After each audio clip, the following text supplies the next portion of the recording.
Yeah. Hey, there we are. Christian. Just because that's what you do before the show, Christian, it's not what we do before the show. Just want you to know that. Well, Kevin usually does, but that's besides the point. We're here. We're live. We're ready. Just everyone's settling in, drinking whiskey, getting their cigars. Smoke them if you got them. What have you been up to? Oh, you know what? I've been doing a lot of nothing, Kevin. I am with. My 2 days off were very boring. Very, very boring. Do any housework? It's so warm.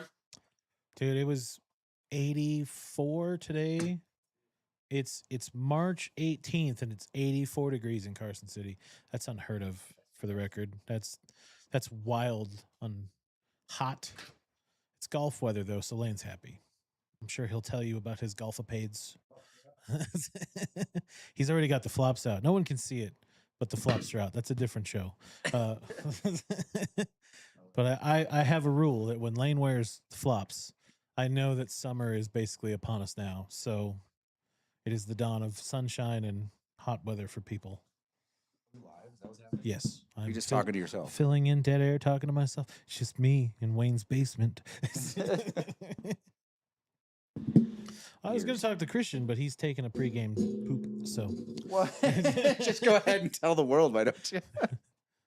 Oh, I didn't do your camera, did I? You got it? Here, I'll get I it. don't know. Could be. It's probably 95%. Anything's possible. I have it in a position where it can see me. It's all right. Look at It's just the me. You didn't have to sit there. I just put it on. Oh, wait, Lane, Amazing as I am. the ashtray. It's over there by the trash can. I almost dashed on the floor and I was like, oh, that's missing. Ooh. I mean, at least you have that other one that's over there with you. I'm the one who has to vacuum it up. So it's if I make the mess, it's fine. It's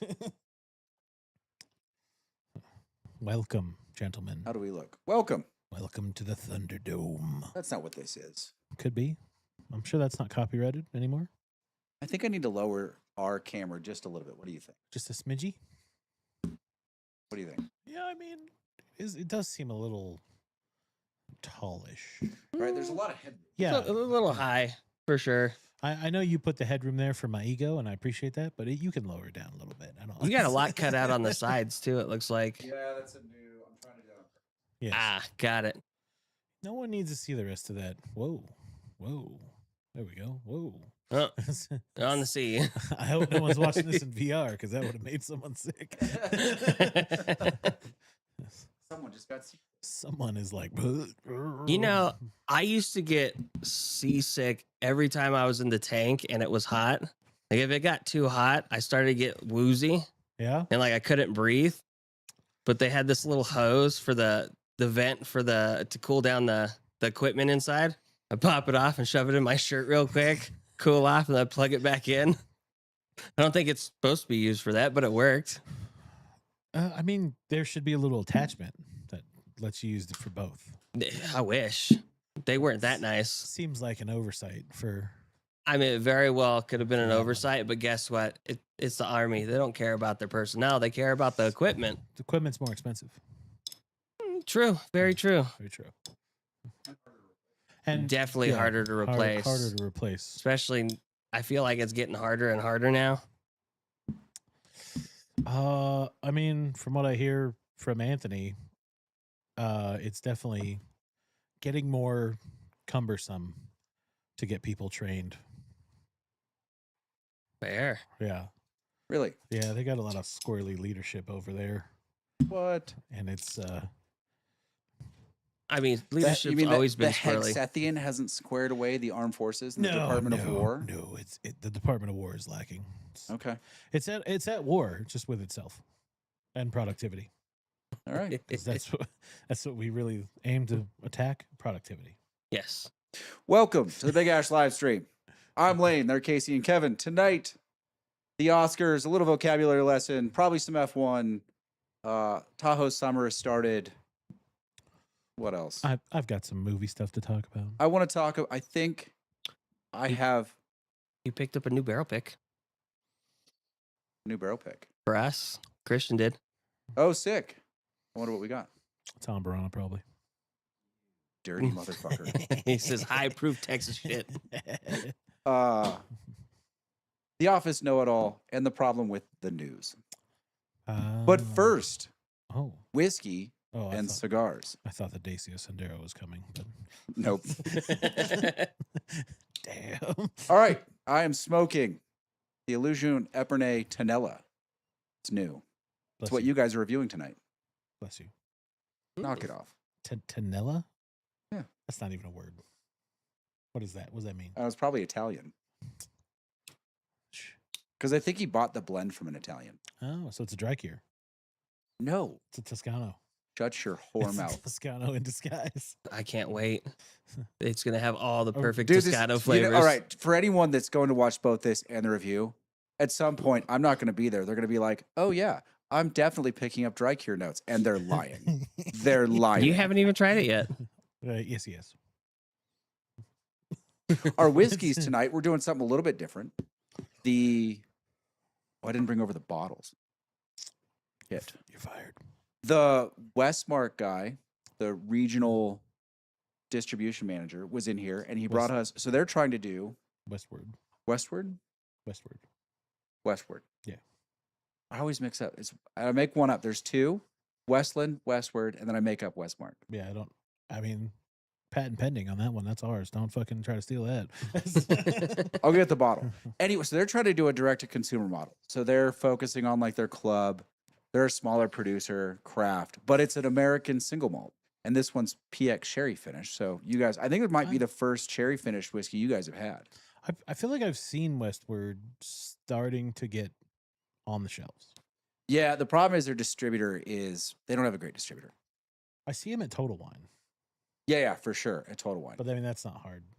I mean, Total Wine needs to fill shelf space. Total Wine's like, Where they're struggling and where everyone is struggling is back bars and restaurants, smaller liquor stores. It's just harder because they're working with so much less shelf space. Gotcha. That number one has a lot of fruit notes. So we're putting it up, to be fair, we're putting it up against another single malt. The warm-up whiskey tonight is the Stranahan's Blue Peak. Okay.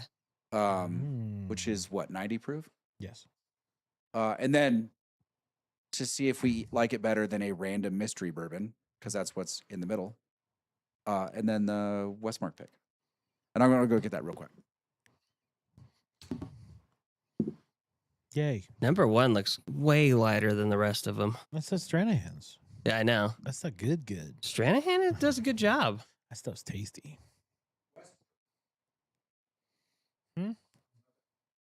What did you say? I don't know. Westbury? I'm just making a fucking name. Westbury sounds like a little small town somewhere. Westbury? You been from Westbury? I don't make it out that part anymore. Good old Westbury. I have no idea. It's probably like in the 120 range. Oh, that one? The Blue Peak is like 34. I mean, I'm excited to try it because you're right. I don't think I've had a sherry cast like bourbon. I thought I brought one in. A sherry cask? Yeah. I thought you brought a port. I could have. We've had a couple of ports in here. We had some ports. We had that cab bottle. Bardstown? No. Was it Bardstown or was it? It had to be. Yeah, it was a Silver Oak Bardstown. Yes. Because we didn't have the High West Prisoner because I refused. I've had a number of chances to pick it up, and I just don't think it's worth what they're charging. And I thought one of the ones from Minden was. We had a Basil Hayden. That doesn't count. That was a cab finish too. Basil's trash. I thought one of the ones he made for his kids were. Sherry? One of them was sherry. It may be, but I don't remember. From I don't either. The rare characters? Yeah. It's possible. We've had a few oddball rare characters. That we have. That Ambarana was not good. Still terrible. I tried it the other day. That's not Ambarana. Kind of regretted it. Yeah. Facts. That bottle was assisted by Lane to try to destroy the Amburana market single-handedly. I mean, he doesn't like Amburana either, so he kind of did the same thing. He just picked a bottle. You know Turns what, out Lane? no effort was necessary. You almost got us. It is. Listen, there's not as much Amburana out there as there used to be. People, it's falling off as a finish. I know, because it's expensive, probably. It is. As an endangered tree, probably. I mean, the upshot is you only need about 6 minutes of Amburana to finish that whiskey. You just drop the stave in on a little plunger and then pull it out real fast. No, leave it in. So you can do a couple bottles like that. I would think so, yeah. Do Barrels. these Amburana Yeah. trees, you think they grow up around this way? You think we could get them to grow? Worth a shot. Why, you want to do home finished Amburana whiskey? Yeah, I mean, we talked about getting a barrel. We could do that. I just think if we grow enough trees, we could corner the market and have a decent supply of not so endangered, hard to get wood. Listen, if it can be done, they're already doing it in Kentucky or Indiana True. or Missouri. Damn it. Well, what's the climate where the Amburana trees grow? Oh, it's Brazil. It's a huge Oh, country. so it's humid. I have no idea where it is in Brazil. So Amburana would be really cool in Florida. Mm-hmm. Florida. Yeah. Fluoride. You can get Matt to do it. He might need it. I haven't looked at what Bitcoin's at lately. Neither have I. I'm sure it's very, very sad. All right, you want to start with the Oscars since you're going to do some movie stuff? Yeah, we can just go from one to the other. Let's talk about the Oscars. What do you have? All right, so here's my thing, right? The Oscars used to be like when I was a kid, even into like my 30s. Now, the movies weren't always easy to watch, but you could watch them and know that they were good. Like Okay. Schindler's List is a once watch. Yes. That's Yes. it, right? Yep. But you know that it's this fantastic film. You can see the artistic expression. You can see that it's emotive. It's just a challenging watch. That's what the Oscars were largely. Yes. Just movies that were exceptional pieces of art, maybe not blockbusters, right? I got a question okay. before that. Like you just talked about Schindler's List. Yes. All like When's an appropriate age to watch that? I don't know. I saw it when I was what 14. Yeah. Yeah. That seems right. Right around there? I feel like it was shown in history class. I feel like that's Yeah. where I watched it. We So did I was have curious. to watch it, and that was I watched it. So I had to watch it twice. That was for me. It was like junior year. Yeah, I'd say sophomore for me, I think. Whenever you say world history, usually there's like a time where you're like, we're going to watch Schindler's List. And you're Got it. like, Because we have that movie where I work. So it's one of those ones they put on every once in a while. I'm just like, I don't know. that's a long movie. It is. Anyways, back to you guys. So now I look at the Oscars, right? And it feels like Comedy show. a consolation prize Mm. for movies that should have been good in the eyes of the makers, but were trash, right? Like they're all preachy. They're all trying to tell you something. They're not emotive. They're not well written. They're just shit. Yeah. And I don't want to be that guy, but I mean, they're not good. No, that's fair. Because what was that one battle after another swept? Like It was like 5 or 7 5 or 6 that they got. And then Sinners got a few. best actor, right? Well, I mean, in all fairness, for Sinners, best actor, I mean, playing two people, Michael B. Jordan did a pretty good job. Yeah, but it's been done so many times. No, it has. And Tom Hardy didn't get one for doing Legend. So, you know. No, it's like the movies that like they're trying to convince you to care about movies that you didn't care about. They're like, no, you really need to care about this movie because of reason X. Yeah. Like, oh, this was such a great film. And you're like, nothing about the trailer for One Battle After Another made me want to watch it. So I'm like, how is this Oscar worthy? You know. I mean, Again, I liked Sinners. I thought it was good. And I'm glad Michael B. Jordan won. And I'm glad Michael B. Jordan was like, you know, he came up. He was like, I'm happy I beat the ping pong movie, basically. And I was like, thank God that one didn't win. The other one they got that I think was right was cinematography. Yeah. Because there's that one scene in Sinners, which is all done in one shot, and it's fantastic. And I'm like, you know what? For what it was, that was great. Was that the I mean, generational music? Yeah, that's the music scene is the one that Yeah. basically won him that. And I'm like, you know what? The cinematography in that was fan-fucking-tastic. I think it deserves that one made sense to me. But like F1 movie won best sound. I mean, it's hard to do, but is it worthy of an Oscar? Like, they did it in the one Kung Fu movie. I don't remember what it is. It's a hallway scene. It's a fight scene. The dude is oh. literally about to throw up at the end. Yeah, old boy. Yes. Yes. They did it in Halloween with equipment that they had to invent. And have 20 people move furniture around while they did it. Yeah. No, it is definitely like, so you did it the best out of the 5 that paid to get here. Congratulations.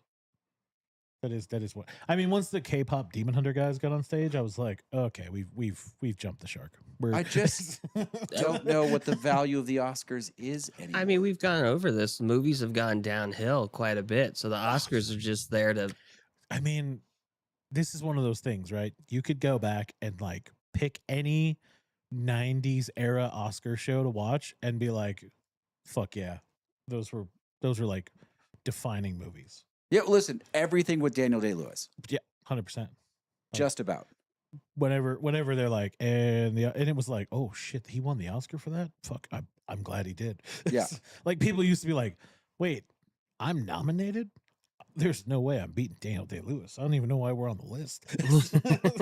Like Daniel Day-Lewis, like Tom Hanks would agree. Daniel Day-Lewis, like there's a bunch of movies out there.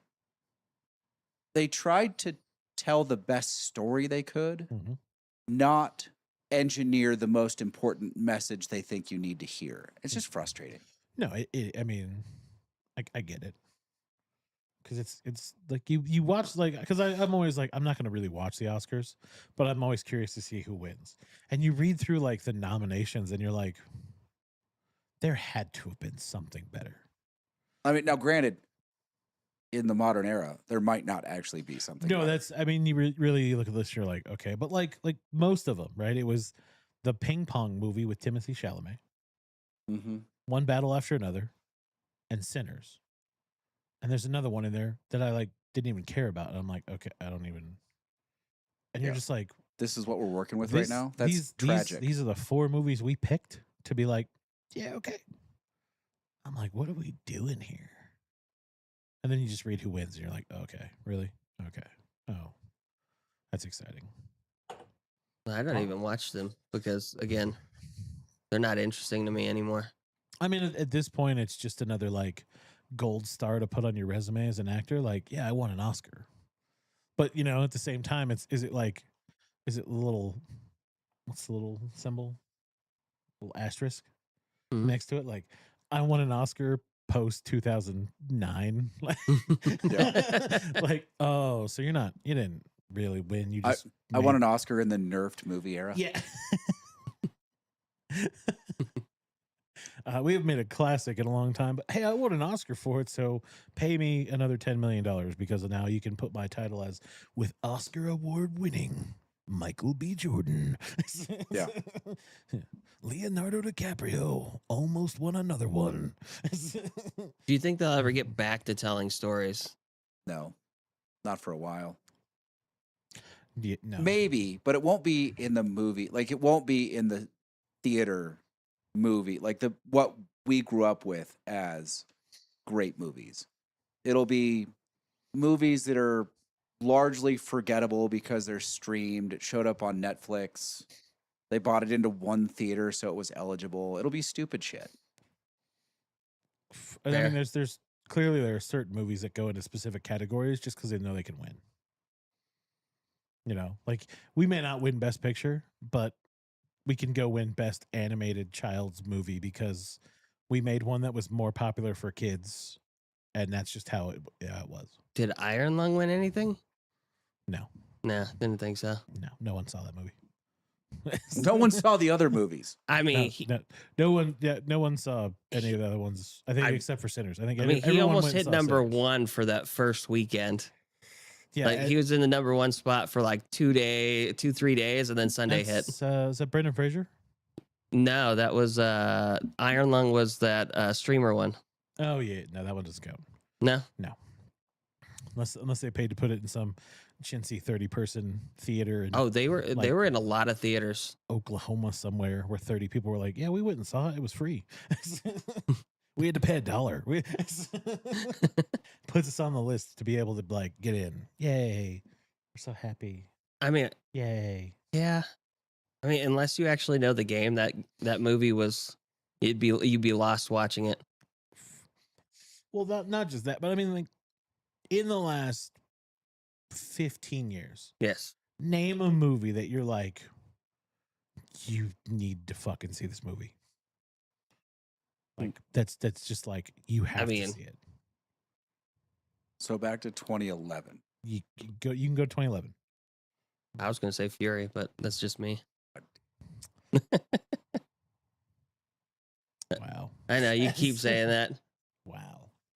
Dude. Tank movie. When you're Tank drinking, Actually, you know what? Darkest Hour. Darkest Hour was a good one. I agree. Yeah. I'll give you a war movie. Darkest Hour. You know, sure. Fair. 100%. But like mainstream movie? Not really. Yeah, I mean, It's hard to think of one. there isn't one. There's not Someone- really one where you're like, Someone in the chat, get in there. I know you guys are. Soul Slasher. What's going on, man? hey, what's up, buddy? About Get in time you there. show up. Like, start looking at the movies that came out since 2011 and figure out where we're wrong, because this is saving. When did Saving Private Ryan come out? Or did they make another one that I was unaware of in 2011? Saving Private Ryan is the reason that Nathan Fillion got a job on Two Guys, a Girl, and a Pizza Place. Nice try, though. Nice try. When did it come out? Saving Private Ryan? I feel like 04-ish. Soul Slasher says 1998. Oh, there you go. That's about right. Yeah. That's funny. Saving Private Ryan. No, that one's already on the list. Oh, I typed it before. Yeah, no, 20. Oh. I mean, I think 2011. I think you'll get one of the Batmans. You know, Is it? I mean, I the only one that's worth being like, this is such a good fucking movie is The Dark Knight. Yes. Like, that's the one. Like, if you're gonna catalog one, that's the one you have to catalog. Like, The Dark Fair. Knight Rises isn't a movie you have to see. I think it's very good, Yeah. yeah, but it's not. it's not like The Dark Knight is the one you have to But watch. I feel like that was before 2011. it might be just right there. Because if I remember right, like, is that that's the third one? It's the 2nd one. Second Soul one. Slasher, we're talking about how terrible movies are now, and when what is that? Out? Out. He said out. Oh, instead of figure hour. Yeah. R. Oh yeah. Like in the last 15 years, what that's memorable that like people will one day have to watch has come out. Like there's not in the last 15 years a movie that's going to be like we're still talking about Casablanca. Right? Yeah. We still talk about But I mean, that's sort of because it's the inception of the cinema experience. true. Casablanca, Citizen Kane. Yeah. I mean, even like some of the like younger classics, and I know you hate it, but like Wizard of Oz. Yes. Fucking hate that guy. Fucking movie sucks. Fucking Wizard of Oz is so fucking stupid. Hate that fucking movie. Stupid. I'm gonna say one. You're gonna. We've watched it before. All right, what do you got? Cowboys and Aliens. Shut the fuck up. Because I knew that was gonna happen right there. It's right there with Angels in the Outfield. I think that's one of my favorite ones to say because I know I get that answer. Or best I mean- baseball movie. Hang on though, because Cowboys and Aliens is kind of a good movie. Knock it off. It came out after 2011. because- it probably didn't help Daniel Craig get James Bond, but I don't think it hurt him getting James Bond. It probably let him meet the right people. who were like, if wait. he didn't have such a shit script, he would have been fine. Once Upon a Time in Hollywood. Okay. Yes. I'll give Was you that I'll give you 310 to Yuma? No. No. No. No. Not That's the one with the little cattle thing. That Don't do that. don't. No. No? 310 to Yuma is kind of boring. And by kind of, I mean a lot. I know. But like closer would be like Gladiator, right? Yeah. Like Gladiator. That's one of those movies. Yeah, that makes sense. But that's post or pre 2011. So See, we run into. I'm telling you, this is the time that it was like we just stopped. We stopped trying. Well, yeah, because they were going more after the money now. When did Django come out? The latest iteration of Django. That one's probably in the realm. I feel like that was like 2012 or 2013 ish. I mean, if only to see chubby Quentin Tarantino Yeah, in a jail cell. 2012. Yeah. 2012, yeah. Unless he's saying 2012, in which case you're wrong because Nah. that movie's terrible. I don't know how they got people to fucking go for that movie. Yeah. When they float by Mount Everest, Yeah, I was done a lot of times in that movie, but that you're like, no, because you knew what was coming before they said it, yeah, and you're like, they're gonna do it. yeah. It's like, you know that joke is coming, and there's nothing you can do just about can't, it. You just can't have to sit there and take it. Oh, God, why? It's so terrible. Do these when you drink the bourbon in between the two single malts? It's like malted barley in a very wet sherry cask for finishing, I haven't even tried 3 yet. and then corn. I do like the corn note, though. In the middle. Yeah. Yeah. I mean, it's like all the notes that you really don't want to get in bourbon jump when you're drinking it next to single malts. Mhm. This new Glen is fancy. Right? I mean, his is fancier than yours, it looks like. That's because he's more bougie than I am. Fair. Yours turns. You get bored, you just play with your That's glass. the Stranahan's, yeah. Still good. It's Not gonna lie, it has flavors, but it drinks like water. It's light. I I'll think give you this is that. one of the reasons that the owner of that casino liked it so much. Because he was a wine drinker. He didn't want to get every time I put a high proof bourbon in front of him, didn't matter what it was too much for him.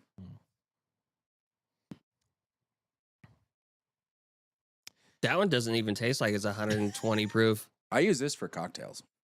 I mean, it's right there, right? We do 90 honestly, like there's not a lot of the old fashioned, the Manhattan. There's not a lot of great whiskey cocktails in my mind. It's just not a great mixer. And I just prefer it neat. Yeah. The black Manhattan, so a Manhattan with the Luxardo liqueur. Yeah. With a single malt. Good. Really fucking good. Really? Yeah. I sell the shit out of that. I'm curious now. I would have liked this. It's very good whiskey. With a slightly diminished finish.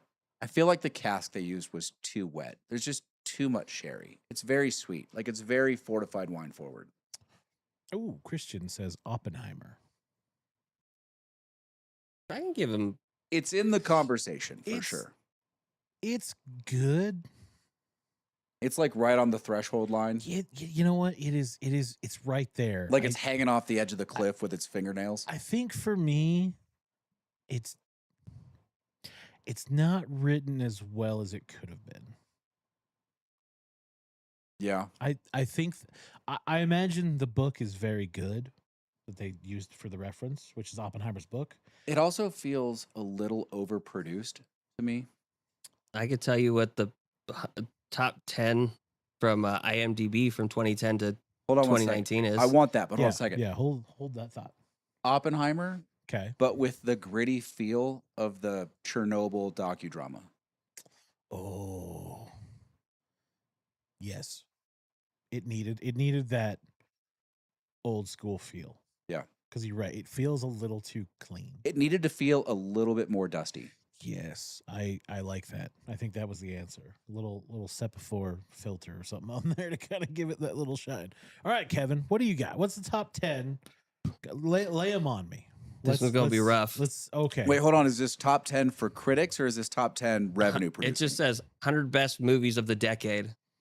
Okay. And you're on 2010 to 2020? 2010 to 2019, yeah. I'm gonna choose violence. All right. Patterson is number 10. Toy Story 3 is number 9. Inception is 8. Okay. Hang on. Hang on. We've got our first real contender in the conversation. You know what? I like Inception.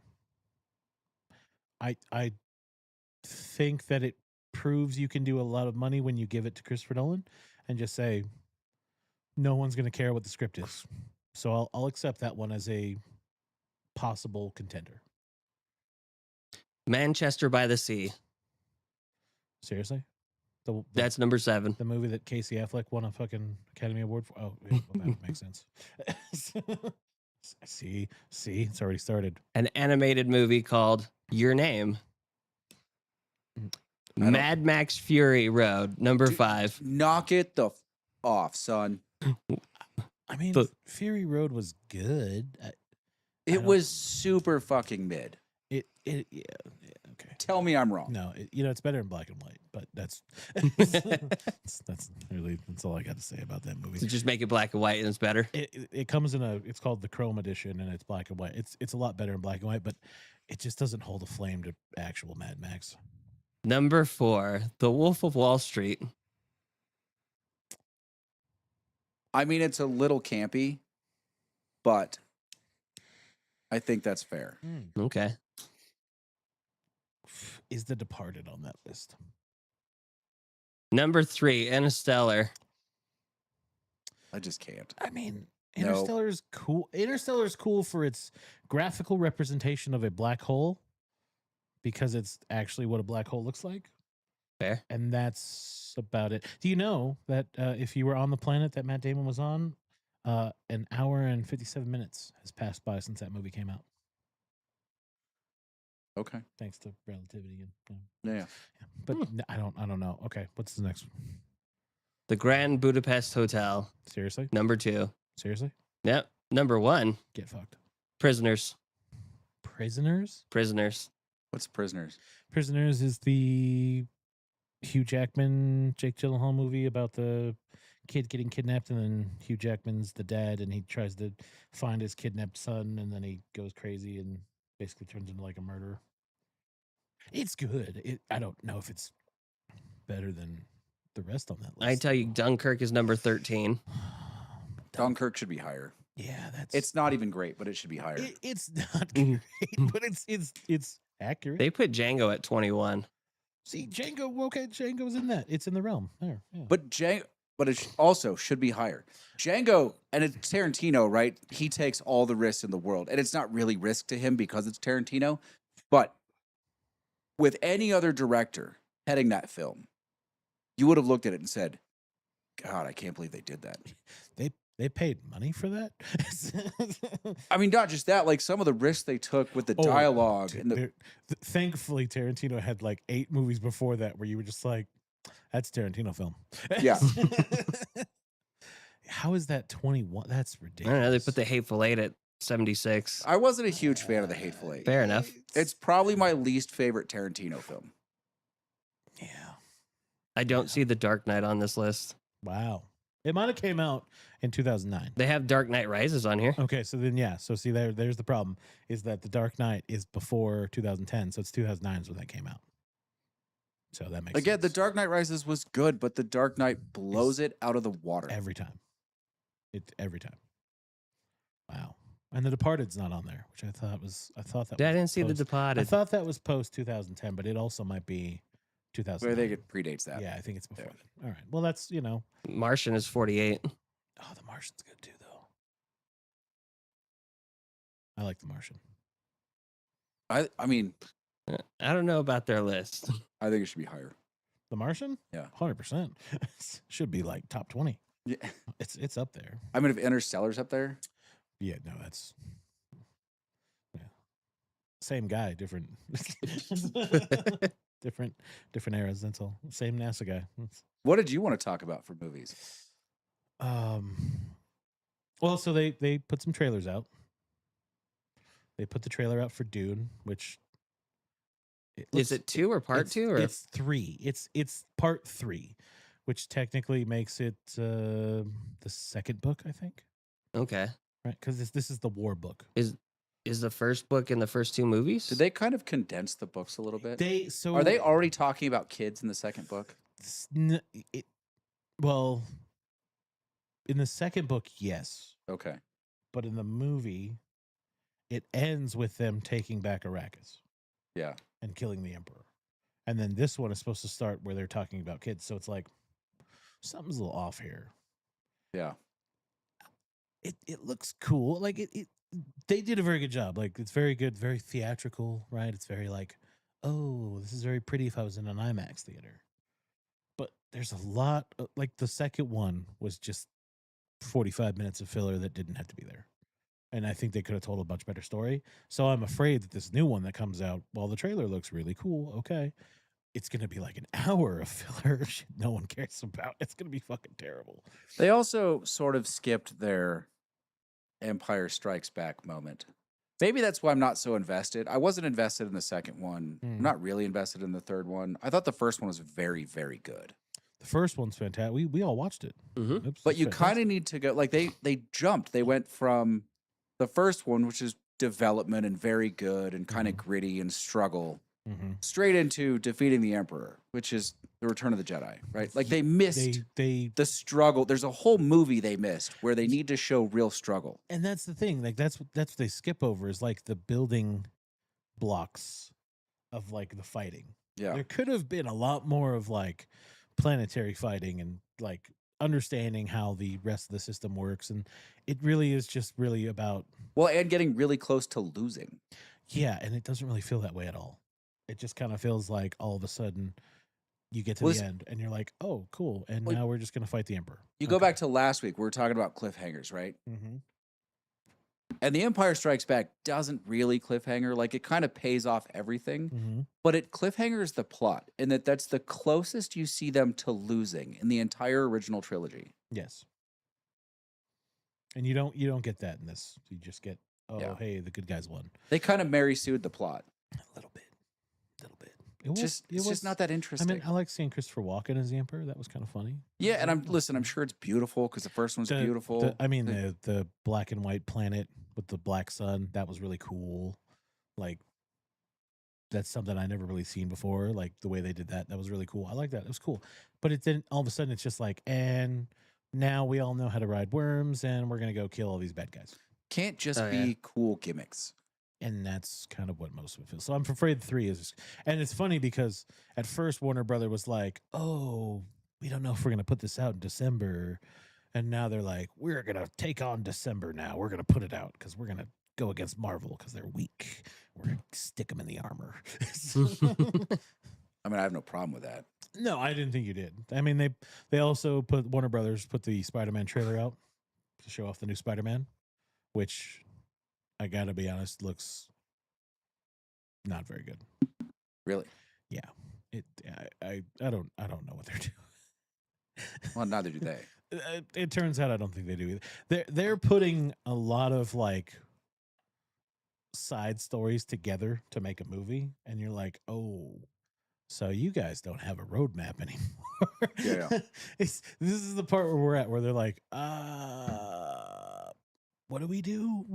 We need to milk this cow, but we've wasted all the resources. I thought they were getting ready to start it over, like basic off of like the TV series and the comic series. No, this is legitimately like 2 years after the last one, and it just continues right off where everyone was. And there's going to be a lot of like bullshit, like Peter Parker pining because he can't be with anybody because they all forgot who the fuck he was. It's just this is exactly, they're like, what we haven't had in a long time is a whiny protagonist. Yes, and I feel like that might be where this is going. They're like, quick, someone go watch the prequel trilogy. The one caveat to this trailer is that you do get to see the Punisher. Okay. And that was kind of funny. The Punisher's going to be in there? Yes, the John Berthenol. Yeah, Punisher, okay. The I like TV that show. He's in the trailer, and I was like, all right, so this movie's going to be funny for about 5 minutes. Isn't his friend supposed to be like the Hobgoblin? Or... I don't think they're doing that. No. But we'll see. Either way, it looks really messy, and it looks like they just were like, we need to make money, but we don't know what we're doing, so just throw all these ideas in a bucket, and then that's going to be the movie. There was a thing when back when Marvel's was hurting and they sold Sony the rights to Spider-Man, they have to make a movie every 5 years of Spider-Man, otherwise it reverts back to Marvel. Oh yeah, they're not gonna let that happen. Yeah, so I think that's what they're doing. No. Can't let them have that fucking barn that's on fire. That's our barn that's on fire. Did it feel like when you watched the trailer, Mhm.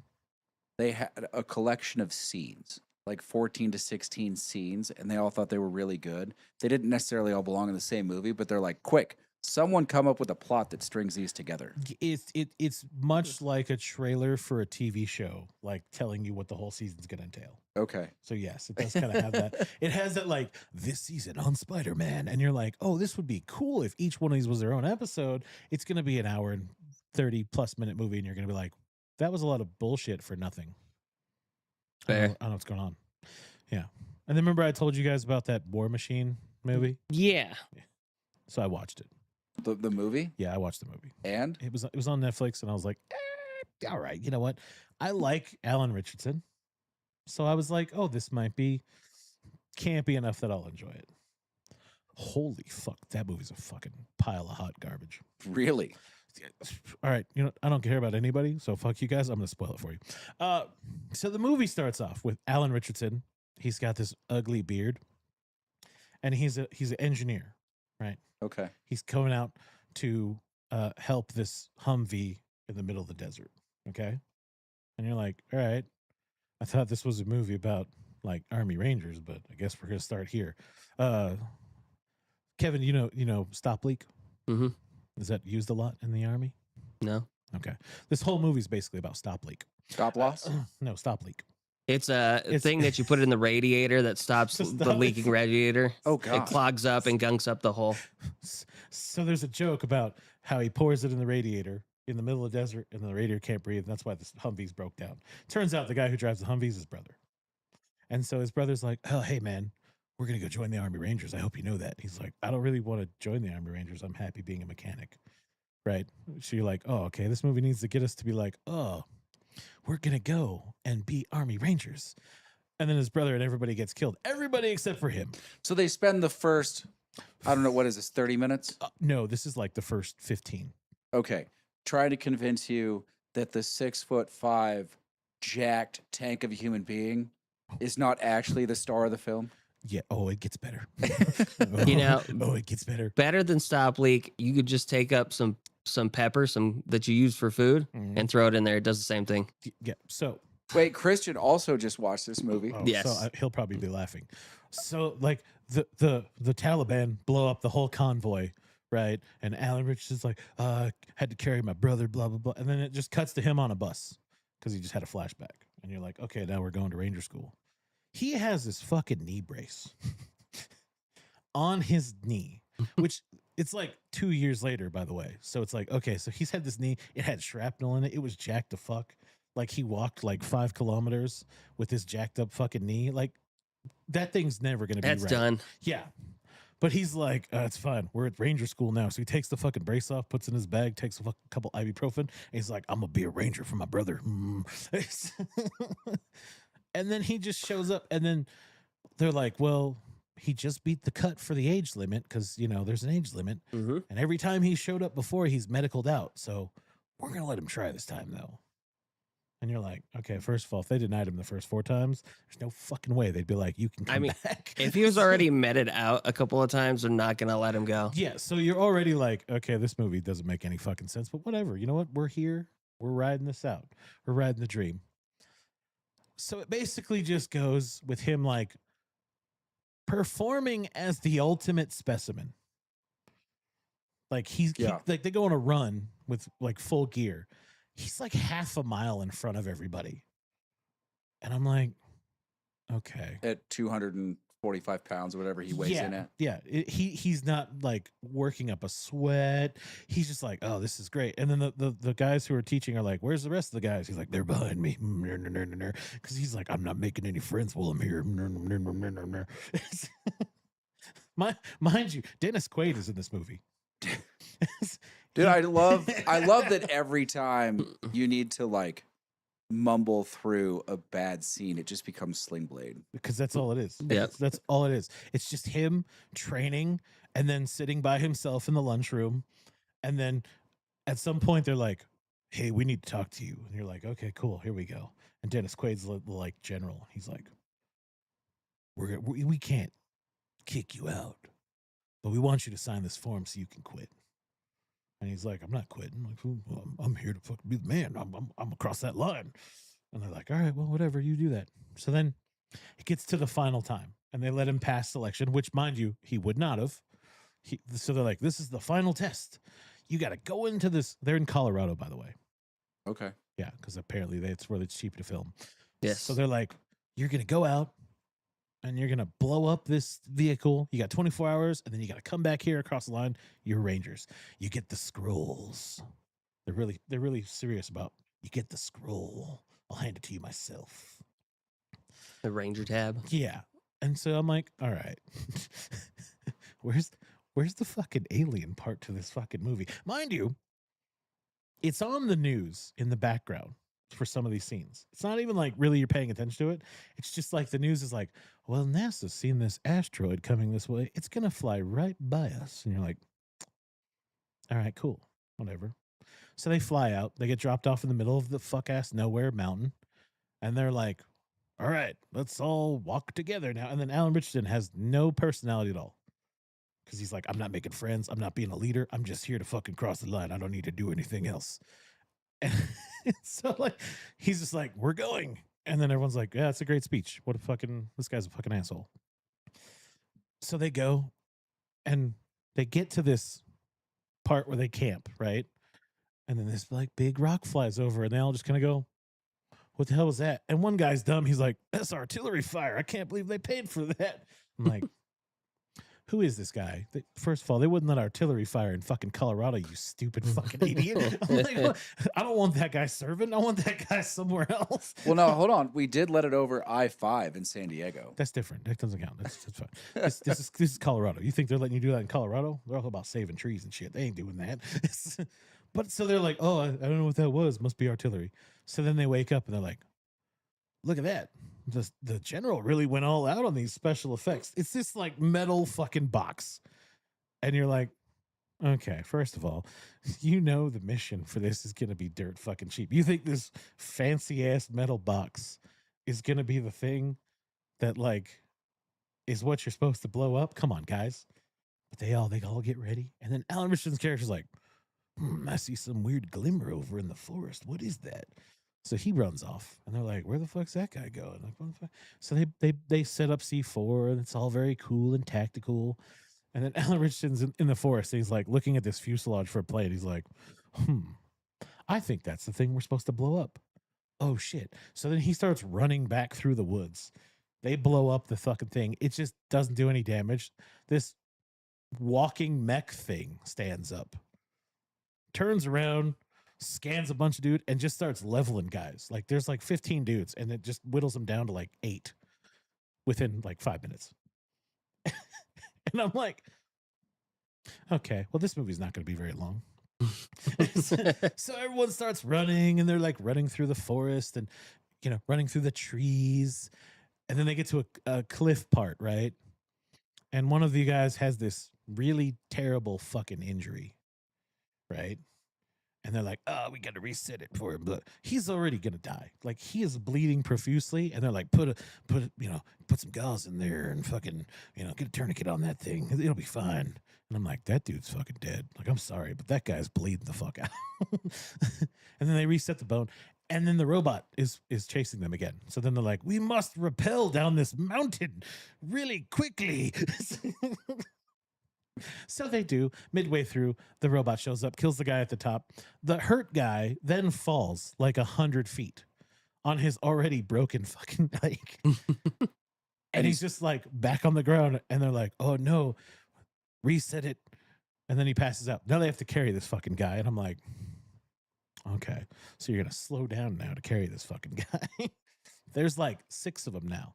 Then for some reason, they decide to put this water crossing scene in with these huge raging rapids because, why not? We're in the forest, raging rapids. It's like the guys for this movie went around and said, what could we shoot in the forest that'd be cool? Raging rapids. This would be fun. So they try to cross the thing. They fall into the water. Big surprise. Robot starts shooting at them. Big surprise. And then they go off a gigantic fucking waterfall. Big surprise. Like Niagara Falls style. Like twice the height of Niagara Falls in some of the shittiest CGI I've seen. By the way, when they land, they're fine. They're okay. As one would be. As one would be, of course. Yeah. Even the guy who was in the little fucking stretcher thing, he just landed like a little yard dart, and they just kind of pull him out. And they're like, "Oh man, I'm glad that guy's okay." I'm like, what is going on in this movie? So then they're like, "Oh, we're really close to the base, though. We got to get to the commander who's supposed to help us." And I'm like, at this point, you guys have blown up enough shit in the fucking forest. Don't you think that somebody would come and be like, "What the fuck are you guys blowing up out here?" So they get to the base. The base is destroyed. And they're like, "Oh my God, that thing was following us the whole time. How did it get to the base?" And then Alan Richardson goes, "We were about 8 clicks that way, right? About that many down." He's like, and he turns around. He's like, "I think it came from space over here on this mountain." And they're like, "Oh my God, what? That thing lived the whole way through?" And I'm like, "You guys dumped 100 pounds of C4 in this thing and it didn't fucking get hurt." "Yeah, I think it crashed through it. It was probably fine." So then they have to fix this fucking like Bradley thing. Right? They do that. They start driving away from this big walking fucking alien thing. And it's like, what are we doing here? Like they're trying to shoot at it. And they're like, "Oh, it's armored. It doesn't do anything. It's armored. It doesn't do anything. Use the grenades." And then they all fucking get roasted and die, except for the guy in the body cot. He fell out the back of the truck, so he's fine. He didn't get stepped on or anything. And then Alan Richardson's character, because the back of it was so fucked up, he flew out of it when it blew up, so he was fine. This is bad. Oh, It already sounds terrible. Wait till the ending. So now we're just with the robot, which is now signaling to space for some reason. Doesn't tell you why, just is. Because it needs backup, apparently. Yeah. And Alan Richardson finds the dude, and he's like, "Oh, I'm going to drag him the whole way to the base now." So he starts dragging him.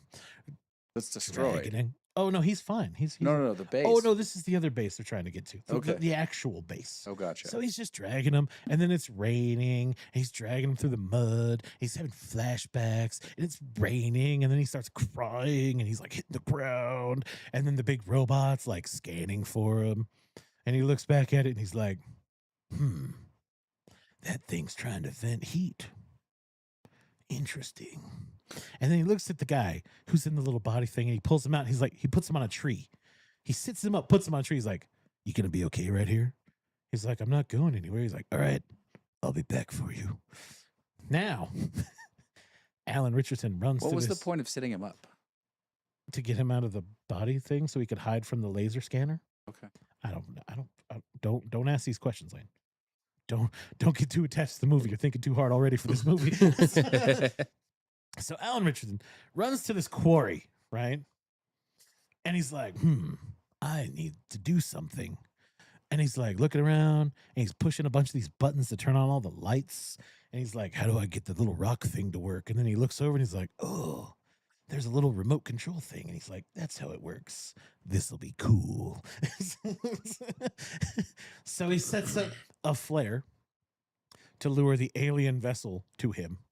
The alien vessel comes, looks down the quarry, and it's like scanning. And then Alan Richardson blows up the rocks so that this alien is now in the same way he is. Mind you, this is a huge walking bipedal mech thing. He then rams it with a large bulldozer underneath the rock quarry, like gravel thing. And he goes, this is the stop fuel right here. I'm gonna gunk it up with these rocks."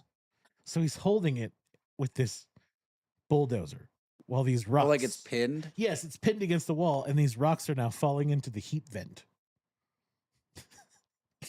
And he's like, "It's gonna go there." And the tires are smoking, and the hydraulics are. It's very like, "Oh no, I don't know if he's gonna make it." All these rocks fall into this fucking heat vent, and the thing just blows up. This is very like Rube Goldberg device. Honestly. And I'm like, okay, you know what? That's the end of the movie. Like, there's a bunch of videos on TikTok that are basically this movie. Hey, that It's sounds really like just an a Oscar ball winner. like bouncing down steps off platforms into like dude, cantilevers and shit. dude, it gets better. So this isn't the end. Got it. Oh no! So it blows up, right? And you think I thought you said this was a short movie. in your head, you think this is over, right? He thought it was going to be short. So then- now we're doing the Lord of the Rings ending. So now he is gone. They skip it, but he has gone back to the dude at the tree, thrown him over his shoulders, and he's now carrying him to the base. And he gets to the base, and the base looks like an apocalypse has gone off. Like all these people are running around. They like got people in body bags. And I'm like, this is really weird because, I don't remember seeing any of these people anywhere. And then Dennis Quaid looks over and he points and he's like, holy shit, there's the guy we thought was going to quit. And he walks over and they're like, yeah, we've been a little busy. We just took this base back. Apparently, hundreds of those things showed up on the planet and we haven't been able to kill any of them. How did you kill the one? And he's like, So now we're in Independence Day. yes. Yeah. Now he's like, well, I just gunked up the heat. And they're like, we need to get this man to tell all the Rangers now. So then he gives a presentation about the heat vent. Dude slaps on the Army Ranger scrolls. And he's like, you're going too. And they're like, all right, cool. Everyone go to your helicopter. We're going. And it just has all these Army Rangers flying off on Blackhawks. And Alan Richardson's character just falls asleep. That's the end of the movie. Hour and a half, I'm never getting back. No. I feel like there was even a little bit of Predator in there. See, that's the thing. It's because people were comparing it to Predator, and I was like, okay, well, I liked Predator. This was like if you told Predator to children and then had them tell you the story of Predator. And then Predator at the end of a game of telephone. Yes, exactly. It was fucking awful. And the people, like, they paid money for Dennis Quaid and they paid money for Alan Richardson. They clearly did not pay for anybody else because all of the other actors are people I've never seen in anything before and probably never will now because they did this shit. But this might as well be the Jets of movies. It's just destroyed people's careers.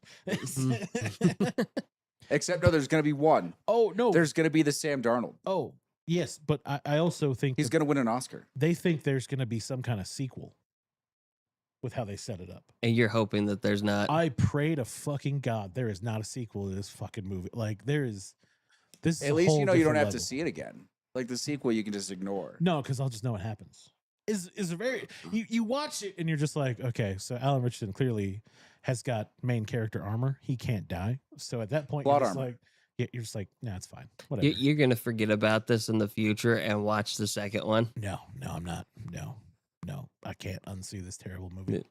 It'll just have a different name. I'll tell you when you're going to watch, when you're going to see the sequel. You're going to come in here one night on your night off, and Will's going to be sitting here watching it up there.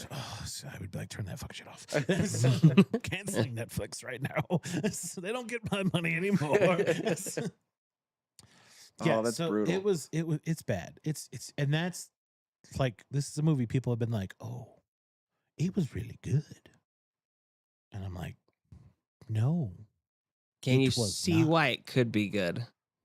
Yeah, if you spent about $100 million more and actually wrote a fucking script, it would have been great. That made sense. Yeah. Fair. You know what? It's legitimately Battleship. I feel like it's one of those movies where you could just pick. Like if you watched each scene independently, you could figure out which movie they stole it from. Oh, 100%. But it's Battleship. Actually, I would watch Battleship before I watch this movie again. I don't remember Battleship being offensive. I just remember it being bad. This sounds offensive. No, Battleship is funny to me. And the fact you get to see the Mighty Mo is pretty cool. Like, Yeah. that's entertaining. Right? But this one was. All right. Do you guys fucking want to sum terrible. up these whiskeys real fast?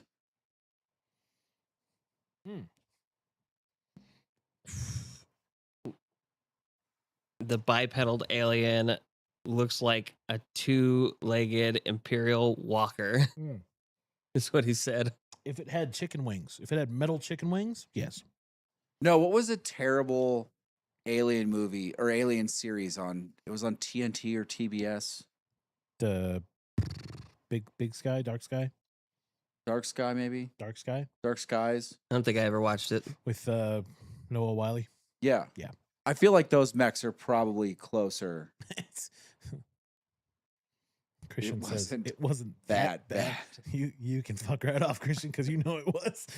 Oh, Christian loved that movie all the way through.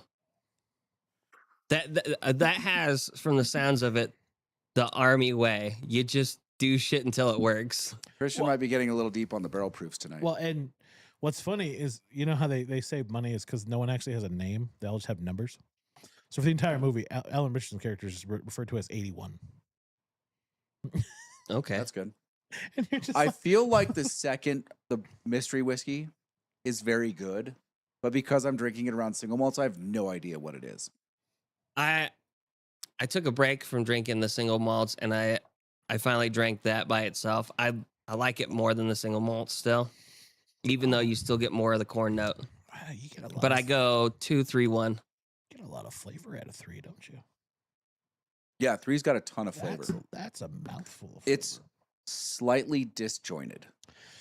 It's kind of messy. There's like the whiskey flavor and there's the finish flavor. They haven't quite congealed, but it's obviously very quality whiskey.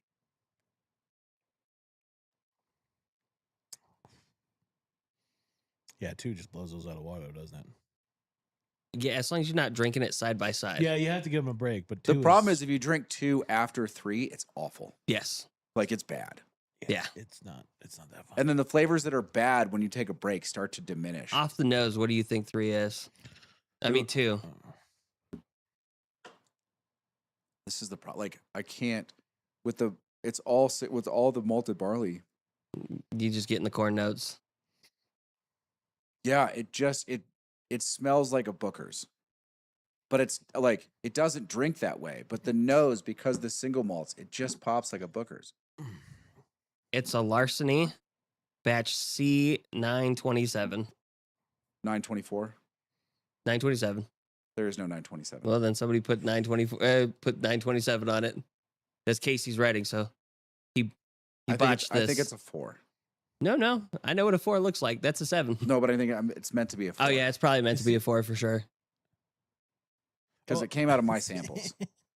What'd it say? Kevin, you might like it because of the Ranger School element.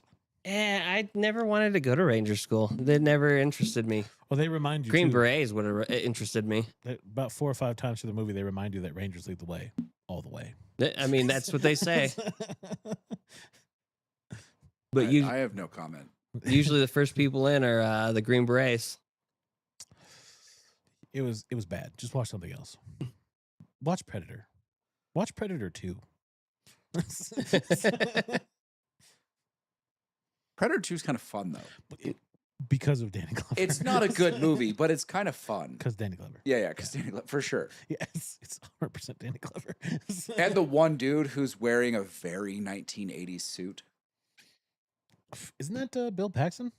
Is it? I think it's Bill Paxton. Isn't he the partner? Isn't Bill Paxton the partner? Yeah. Yeah, I think it's Bill Paxton. Yeah.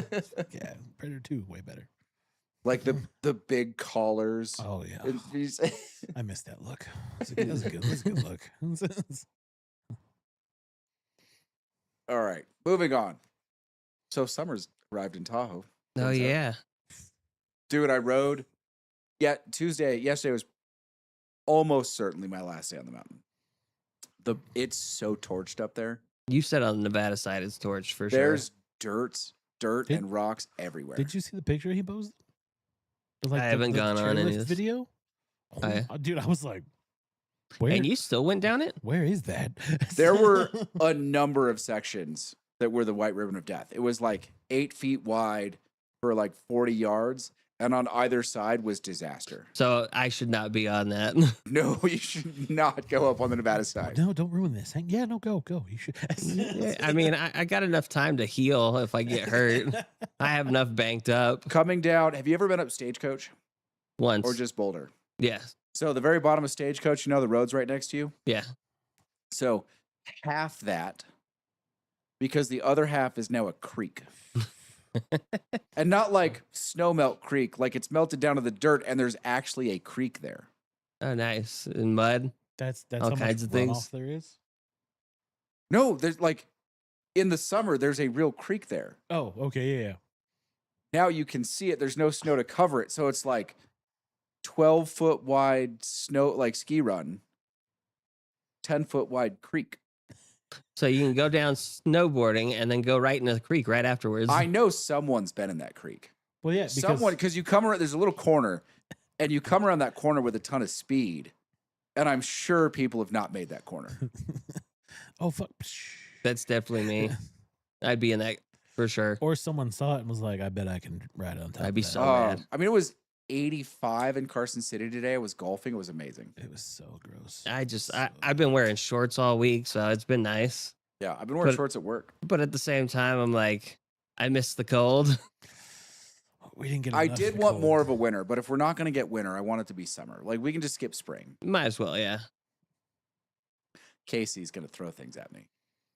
I mean, as long as he doesn't come out during the day, be fine. I will say it's officially time for the players, like the casino players, to start showing up. Like, that crowd needs to come back. There's no reason for them not to. The Well, weather's fair. beautiful. Like, but let's get them up nothing- here. Nothing's open. Mountain biking trails are open. He's open. What are you talking about? I got a patio open. You can eat on the beach. Yeah, but they haven't like opened all the gates yet. What gates?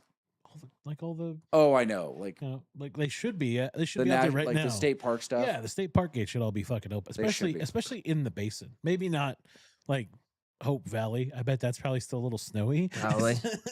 But like all the ones around, like Pope Beach should be open. Dude, even the Yeah. snowmobilers have given up in Hope Valley. Oh, dude, it's Like, they've checked out. I bet it's bad out there. 'Cause This that- has got to be one of, if not the worst, one of the 2 or 3 worst winters I've ever experienced in Tahoe. I don't remember a winter this bad. I mean, it's bad. Yeah, we've had times in like January where it gets like 65 and we're like, I don't know, might be time to put the skis away, and then it just dumps. But it We doesn't had- look we like it's had going to that- happen. We had like, it was like January kind of where it was warm still, and we're like, okay, well, that snow's coming any day now. And then it showed up, and then 2 days later, it was like, There was "Hey, no- spring rain. And rain. You're welcome." It was like winter, 2 days, spring, and Yeah. you're welcome. Yeah, our winter was 72 hours long. And that, I mean, I didn't even have to worry about driving up this year.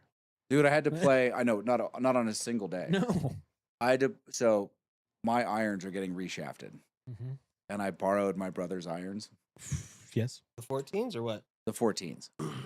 So I offered him the 33s. He didn't want I know I needed those. them. So all day, and I still shot pretty well, but the front 9, I like all my irons were going left. All didn't matter what iron it was going left, and the swings felt good. Like, what is happening right now? Like, going up, just a little tug, and they're going, 15 to 20 yards left, just off the green. But which is sometimes it happens, but not usually. When I'm doing that, I can feel it in the swing. I know it's going left before I look up. And these all felt great.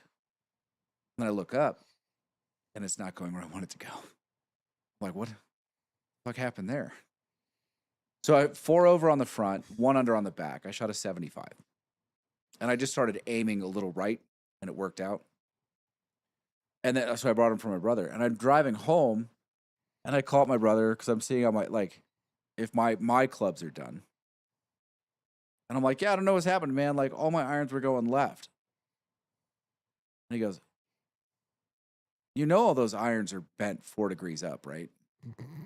And I went, I did not know that. So that explains a lot. It made a lot more sense at that point. It was like, oh, yeah, no. Were that, those the old ones that I were using? Yeah. Okay. Yeah. Well, But they weren't bent when you were using them. I think they were. Were they? Yeah. they were. Oh. I don't think Maybe. he's changed anything on them. Huh. That's crazy. Which means they were bent when you had them. Yeah. I was like, oh, then that means. But Adam had them for a while because I went to those 33s a long time ago. Yeah. I had probably 1,200 rounds on those 33s. Yeah. No, Christian, you would not have been skiing. You would have probably just been in here drinking booze. For sure. It was bleak. This is the week he would have came out to ski. There was, if you were good good enough to to make it through the little narrow sections without like panicking. There's still like, I don't know about today. Today was 8 degrees warmer up there. So it was in the 70s on the top of the mountain today. Yesterday, there was about 2 good hours where it was fast, it was pretty firm, softened up, but it stayed fast for a while, and then it just turned to goo. Eh. I imagine today it was just goo from the jump. How long did you stay up there? A couple hours. Till it turned to goo. Yeah, Until he felt the goo and he's like, nope, done. there's a point where you can feel it coming. And I went up pretty early because of it. And then I got one run in. Like, I think it's starting to give. One more run.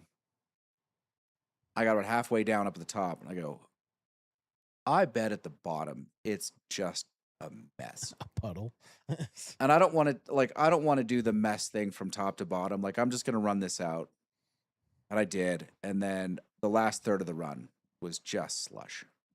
It's just disgusting. Like Stagecoach, you know, the walkway from the lift down around the corner to the lodge. Yeah. I mean, what is that? Maybe 100 yards? If that, yeah. The only snow on that walkway is 10 yards off of the chairlift. And then it's dirt. Jesus. Oh man. That's wild. When you went up, I mean, you probably didn't have a jacket or anything. You just went up. Yeah, did you just go up in like shorts and flops? I was in ski pants because you don't want to go down in Fair. shorts. Yeah, that's like you fair. don't want to grind on snow. Shorts or jeans or any of that. Yeah. Yeah, it's bad.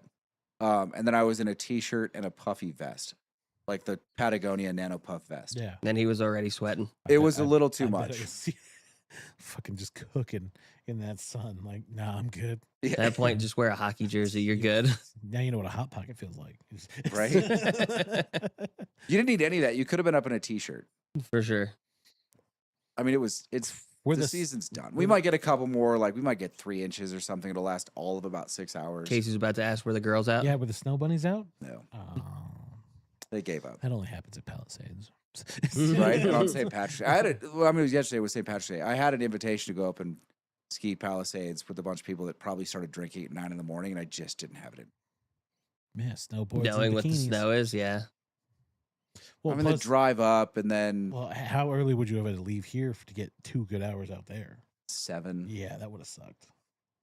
Not worth it. That would've No. sucked. And then, I mean, I would have had like, a couple of drinks. Then I'm done because I got to come back here. Yeah, you Yeah. got to drive, and Yeah. you don't drink when you drive, so Uh, it's a good thing. Yeah, this is the wildest winter I've ever seen, hands down. So, and not just the news on TV that's for money. It's all for money now. Yes, Not just the money in news problem, which I've talked about ad nauseum. yes. But I was watching a podcast the other day, and these people are talking in the podcast, right? They're effectively news anchors. And they had someone that they were interviewing who is a legitimate expert. Like, works in the field, has degrees, has done research, a legitimate expert. And these 2 fucking idiot news anchors are stepping on them. Like, they're saying things. And they're like contradicting someone who has evidence to the things that he's speaking about. I think podcasters need to remember that they're the person asking the questions, not the person with the answers. Like, they are by no means experts Oh, in anything. like especially in an interview format. Yeah. No, you have a good point. Hold that thought though. Yes, Christian, girls in bikinis snowboard sometimes. Yeah. Snow bunnies, it's a thing. And I miss them every year. It's wonderful. Palisades, Sierra, Alta is Yep. notorious for it. Notorious. Yeah. Instagram that. Trust me. You'll thank me later. Probably Bear Valley. Oh, dude, Bear Valley. I think they have a bikini contest. They can't have any snow right now. No, they got suntans. They probably dude- probably have the water run. At least 2 Tahoe resorts are closing on Sunday. It's their last day. Well, Probably should. One's already closed. Is it? Is Homewood already closed? Homewood's already closed. Okay. Yeah. So Homewood's already closed. Sierra's closing on Sunday. Homewood opened for less than 3 months. I bet we will see at least one more ski resort that announces they're closing on Sunday. Do you Up think, here. Yep. Do you think it's like Boreal or something? No, because Boreal gets a fair amount of snow. They're probably holding. Sugar Bowl? Dude, if I had to put money on it, I would say North Star. They're lower than everybody else. Oh, yeah. Or the Diamond Peak? Yeah, I don't know how Diamond Peak's still open. Yeah. When do you think the bike trail is going to open for the downhill? Dude, they're already open. People Oh. are already running Corral. Oh, you mean at North Star? Oh, that'll be June. That's just a staffing thing. They'll Okay. be able to open probably last week of April. They won't open until June. Isn't that don't they also have the Forest Service lease? Allows them to operate business, so they have to wait. Yeah. Yeah. But like the local trails, Corral's already open. Oh. Armstrong's already open. Hmm. Jackass and Truckee is already open. Like people are mountain biking. When are you going to go out there? It's a good question. He had to put the snowboard to rest, man. Too soon. Let it go. I need to get a couple rounds in golf. I need to make a decision before April 8th. There's no decision. to Oh, be yeah, made. yeah. There's a tournament I want to enter, Yeah. but I'm only going to enter it if I don't think I'm going to embarrass myself. And the last day to enter is April 8th. Just do it. Yeah, just do it. Maybe. I mean, these people are all real golfers. They're all sticks. So are you. Yeah. Newsflash. What's your fucking handicap? I don't know. Right now, it's probably like a 5. That's 25 points better than me and Kevin. Definitely 25 points better than me and you. I will say, dude, my driver felt so good today. I bet. The iron's obviously a mess. Well, Chipping yeah. was slightly better than average. Putting felt amazing. Look, Putting was lights out. this is the earliest you're ever going to get a chance to start golfing. Just do it. I won at least one round on my irons with the new shafts. Well, you'll have that next week. I think I will, yeah. Play 2 days. Are your irons done and everything or no? So the shafts are drying tonight. The grips will be done tomorrow. I would be able to hit them Friday. So yeah, you have plenty of time. Plenty You of should time. just do it. Plenty of time. If it makes you feel better, I'll lend you the 33s. No, because I want to play with mine. They are yours. I want to play with the set that I'm currently gaming. Fair enough. Well, you could game with the 33s if it really meant that much to you. I know those 33s really well. Yes. I mean, you were kind of reluctant to give them away when Exactly. You've been talking about doing this for like 4 Dude, years now. I hadn't really looked at the 14s in a long time. Mhm. They're in better shape than the 33s are. 100%, because the 33s have been used about 1,000 times more than the 14s have. I took so much shit for those clubs. What else? What else is there to talk about? What else was on the list? You have the list. It's right there. I know. I just don't want to. Look over at it. Yeah. Well, wait. So this podcast thing. Let's go back to that though. Oh yeah. Because we paused on it for a minute. So these guys were interviewing an expert, and then trying. And they were convinced mid-interview that they knew more than he did. Oh, I love people like that. They're so dumb. This transitions really well, actually, to the office know-it-all. Okay. And by like the person in corporate that has never actually not worked in the office Oh, has yes. never been frontline ops. No. And they make decisions that are fucking asinine. Yes. I agree. They're like, well, why don't you just do this? And you've got a myriad of reasons why you don't just do X, right? Mm-hmm. But now you've got to explain to them everything behind your decision making. Yep. And then halfway through the explanation, they get that glazed over look, and then they're like, "Oh, I didn't know we did that." Yeah. So everywhere do I've that. ever been, for the most part, the pay period ended Friday night at 11:59. All right. You had Sunday and Monday to fix any problems, to get people, because you're in California and largely in Nevada, you're not allowed to make corrections to payroll anymore. Hmm. Like to someone's clock in and clock out, they have to do it. And like, Or they sign have to off. write on a form that usually is a boilerplate temp that you've created. Mhm. that gives you the times, and you're only allowed to plug in the times on that form. Like, you can't make anything up. You can't take a phone call and be like, oh, it's supposed to be this and fix it. Like, you can't do any of that. Yeah. So you had a couple days to fix it. And then it locked Sunday night at 11:59. And Monday morning, payroll started doing whatever they did with it. And then it would be executed and people would be paid on like Thursday. Yeah. Right? Now, I'm in a situation where payroll closes Sunday at 11:59. Okay.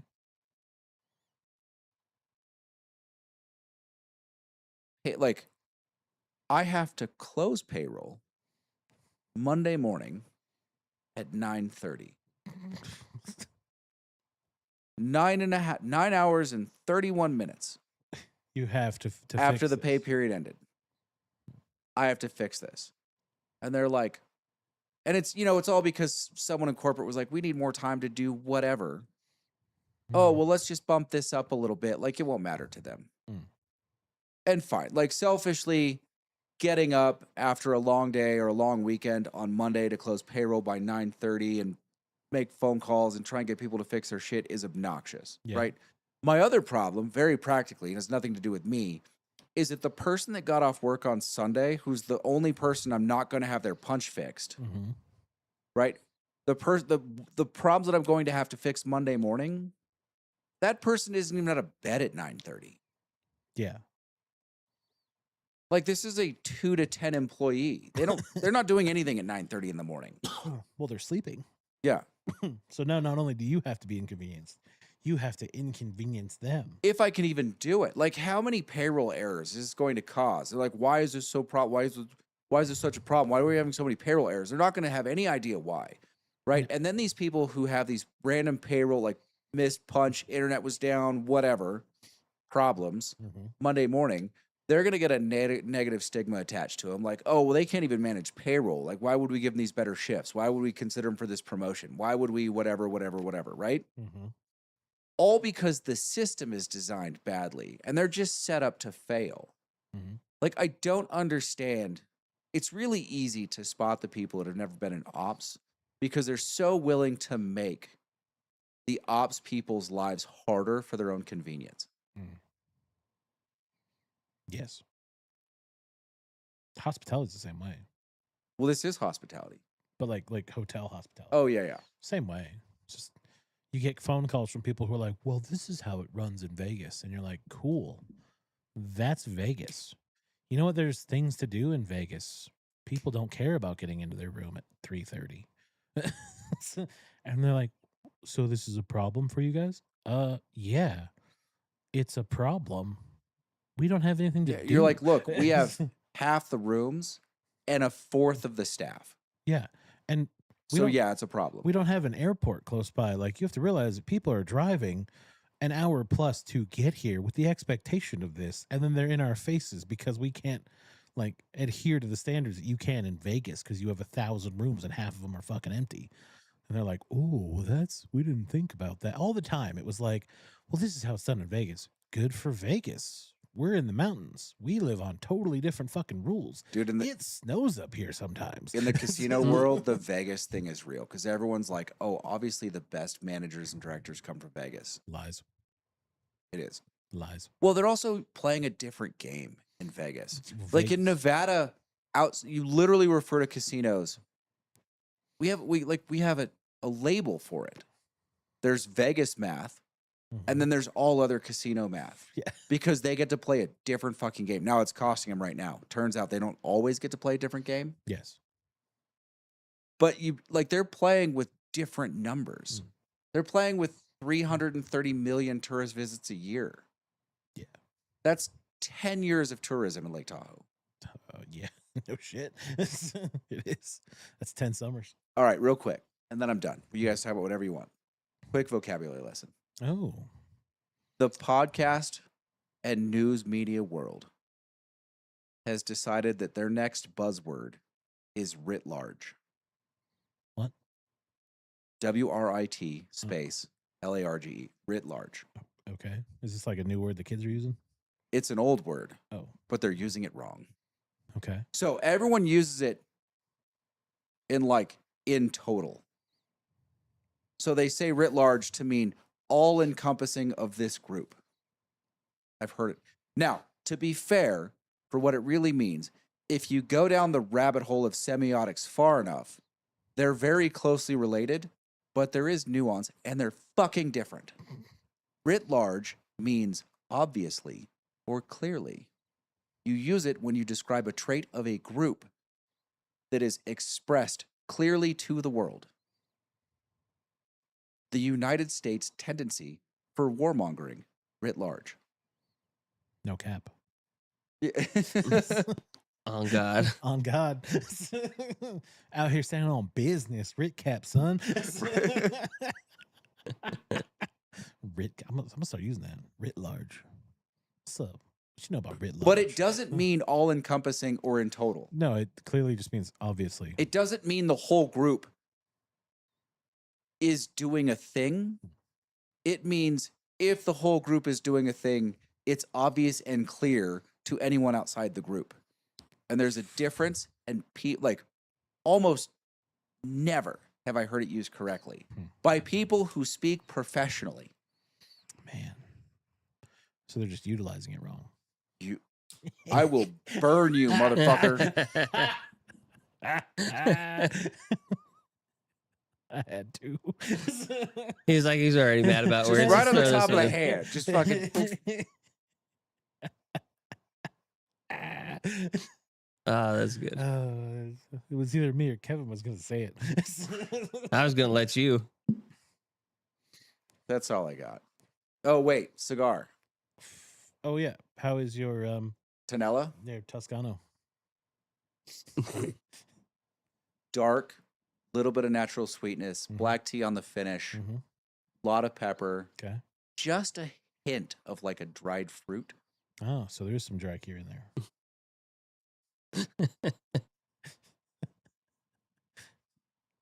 No coffee.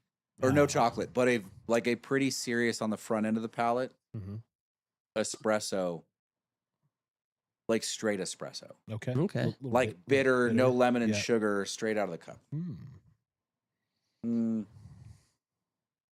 Give me a number. This one, the draw's a little tight, but this is the third or fourth one I've had. Mm. And this is the first one I've had with draw tight.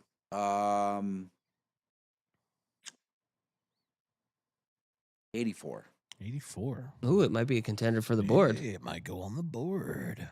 Oh no. Been a while since we have one on the board. I almost thought 86, but I would have needed a better draw for an 86. Okay. I think all it's right. an 84. So 84. I like it. It's very good. And there's a little bit of that Epernay structure on it. From the classic Epernay. Yeah. Okay. That's Not a lot, just a little bit. Like mid palate, mhm. it's got some structure to it that makes it a little bit more complex than you would normally get out of a Maduro that color. Fair. I'm curious to smoke it now. I've been excited for this since you told me about it. So we're gonna smoke one. I quite like it. Someone was like, one of the guys that I smoke with was like, it's a really good second cigar. I'm like, I think it's a really good first cigar. Just Yeah. You don't really do the first cigar thing. Not too often. You don't need a warm up. I do really enjoy a warm up if it's a Henry Clay Warhawk. Yeah, well, if it's a Warhawk or a last call, first call, Or the OD Habano. Mm. That's a really good first Mhm. cigar.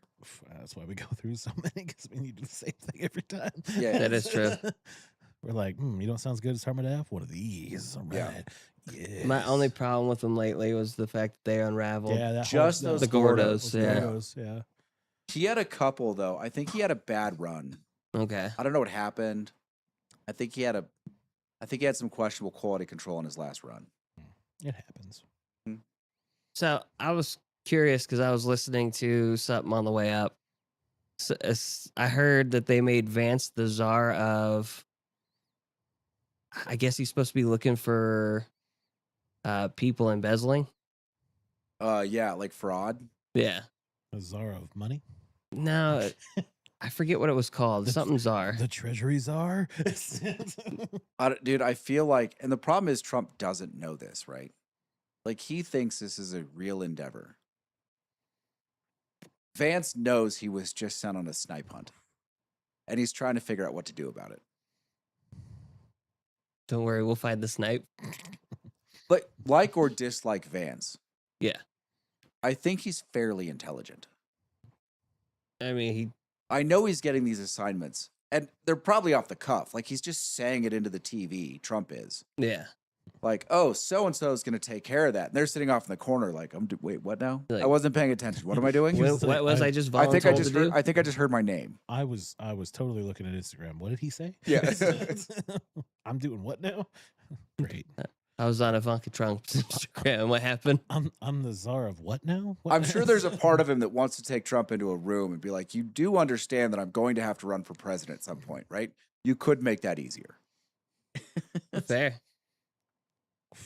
But I mean, if he does find anything, could this could open him up a little bit more, right? If he finds something, he's not going to find anything Probably not. because no one in power wants him to find anything because everyone's guilty. True. Yeah. So he'll just pretend to look. Almost everyone in the federal government has their scam. Now, I think it's different for most of them, but they've all got their scam, right? For a lot of them, it's insider trading, which it's not really insider trading, but it basically is. How we haven't banned trading stocks for I Congress feel like it should be considered. and anyone like cabinet level, even sub-cab, like I mean, what first tier sub-cabinet level, how these people are allowed to trade stock is fucking I beyond mean, me. they were watching what's her name, Pelosi Pelosi. for a long time just to see what she was trading. Oh yeah, she's like, I'm a greater trader than Warren Buffett. there's a few people that pay attention to that.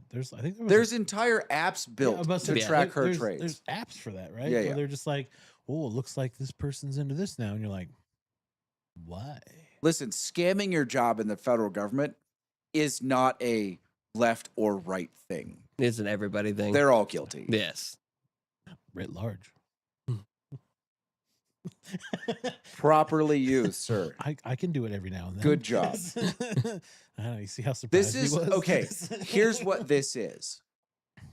Every law professor I had Mhm. bitched about how much they made. They all made good money, Yeah. like mid six figures, good money, Yeah. right? But they all knew guys they went to school with that were partners that were making $7 or $8 million a year and not really doing any work at all, mostly golfing and billing their junior partners and their associates' hours. Mm-hmm. And they're all bitter. And they all tried to have a side hustle where publishing books or fucking speaking or consulting fees or trying to do a very specialized side practice. Like they all had their fucking side hustle because they were all bitter that they weren't making enough. This is the federal government. Mm. Like you were dumb enough to take a job that pays $196,000 a year. Like, but everyone thinks you make more than that because you're on TV and you're talking and you're, part of the governance of the most powerful country on the planet. So then you get bitter. Why am I not making this? See, that's why everyone needs to watch The West Wing. When Leo goes and starts recruiting people, like, does it pay more? Well, it's $600 a week, and you're like, Well, that was fucking dude. it's not a lot. It's fucking Crenshaw. Yeah. In Texas. Yeah. Fucking eye patch. Oh yeah. I remember what special force he was a part of, but he was part of his special forces unit when he was in. Mm-hmm. Fucking, and he got fucking caught up in trading, like trading stocks and making a lot of money. And people were like, wait a minute, why are your returns better than some of the people that do this for a living? And he's like, gee, I don't know. Like, I'm just really good at this. They are? Golly. I mean, Nancy Pelosi's stock returns were a couple of orders of magnitude better than Warren Buffett. And you're like, wait a minute, you're better than who? Like better than the guy that can invest so much money that he controls the market? Better than that guy? Yeah, something's fishy.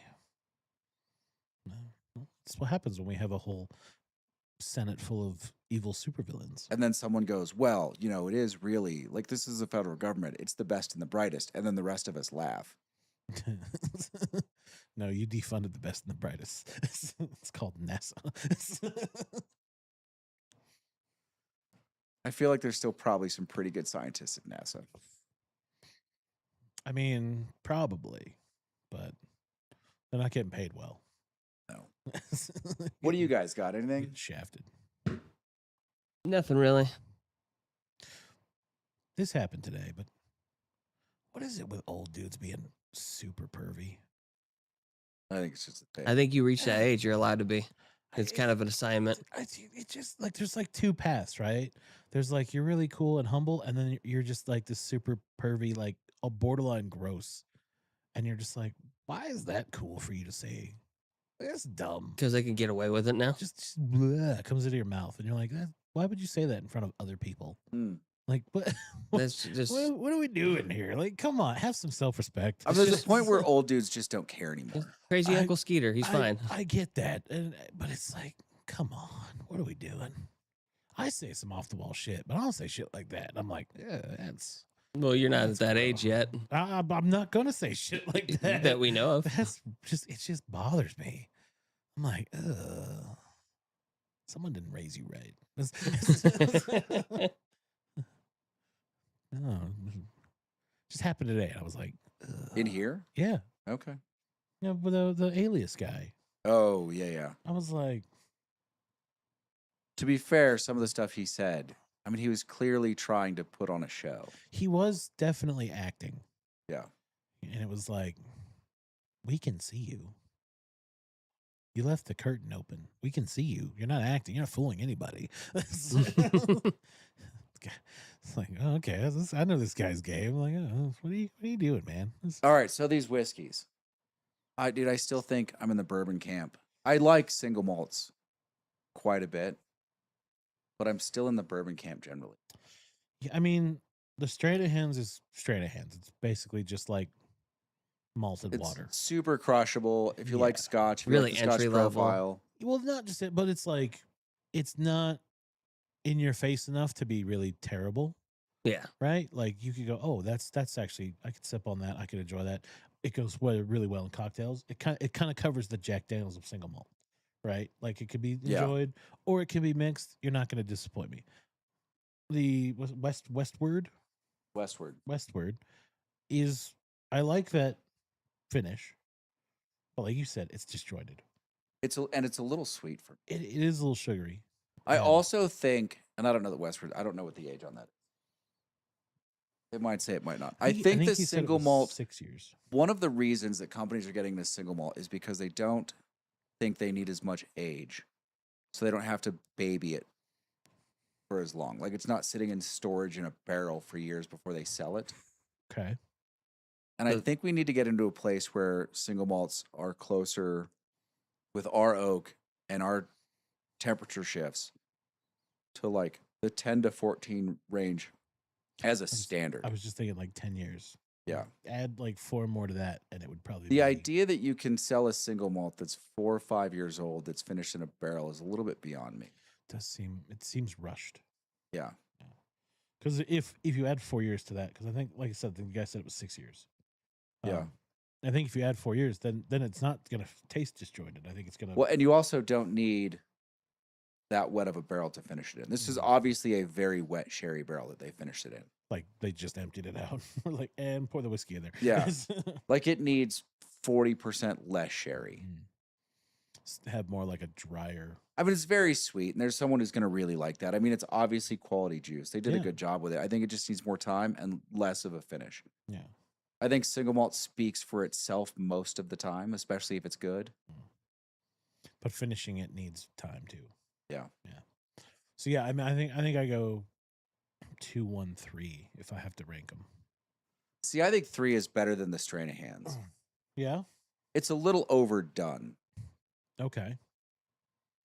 but the Blue Peak is very good for what it is. But I don't think it compares to 3. But I would take 2 over both of those all day long. Well, yeah, 2's a larceny. Larceny's really good. Yeah. Kevin? I was at 2, 3, 1.